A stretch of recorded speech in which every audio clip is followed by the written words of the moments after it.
So would you tell me your name and where do you belong and what are some of the issues that are you involved in? Well, I'm Brian Terrell and I live at the Catholic Worker Farm in Maloy, Iowa.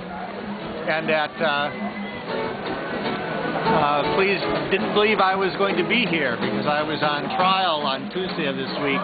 Just this week? In Las Vegas, Nevada. And why were you there? Because a year and a half ago I was with 13 other good friends and we were arrested in our attempt to enter Creech Air Force Base to speak to the commander and the operators of the drones, the robots, remote-controlled airplanes that are flying over Afghanistan, Iraq, and Pakistan today. And how did it go? It went very well. A judge who told us to begin with that he wasn't going to listen to anything but whether we had been on the property and refused to leave or not. Just the trespass, just the facts. Ended up listening to several hours of expert testimony and telling us that we had rocked his world and 25 years on the bench did not prepare him for the case that we had delivered, and told us he needs at least 3 months to study the issues and to study the transcript, and before he can make his verdict about whether we'd actually been trespassing. How did that feel to have a judge respond in that way? I'd rather be found guilty by someone who would take 3 months to think about it than be found not guilty by someone who didn't want to be late for lunch.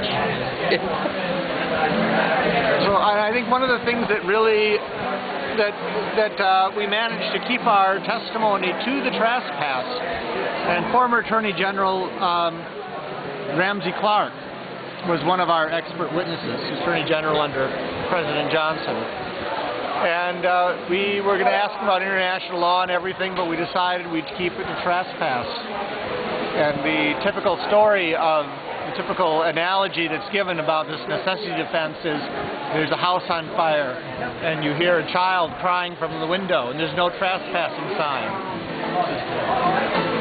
Is it, asking the former Attorney General, is it ever permissible for a citizen to ignore the no trespassing sign, enter the house, and rescue the child? And what did he say? His answer was, well, I think it'd be very poor public policy to allow a child to burn to death over a no trespassing sign.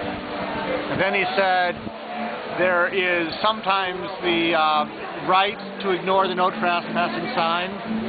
Sometimes there is a positive duty, and that a citizen would be committing a crime by saying, I won't do that because there's a no trespassing sign.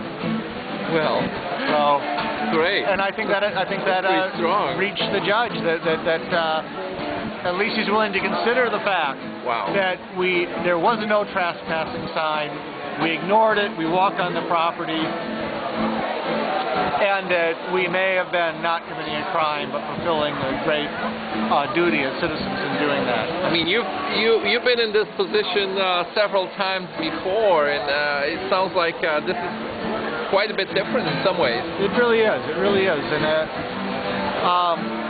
I've had good results, but from judges that have results that I thought were good, but from judges that let it be known from the get-go, I'm a liberal, I'm on your side.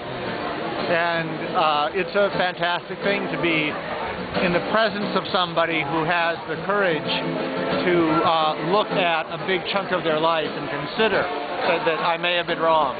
Wonderful. About that. That's great. Is there anything else that you'd like to add to that to close? Just to say that you know, this new technology, like every other technology, has promised to save innocent lives from World War I, the war to end all wars, and the mustard gas, nuclear bombs, stealth fighters. We keep saying the smart bombs.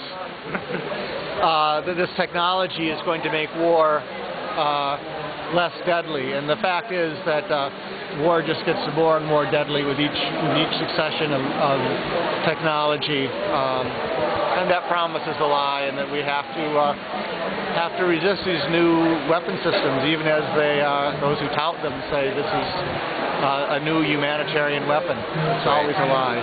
Wonderful. Thanks, Brian. Thanks for all your work. Thank you. Thank you.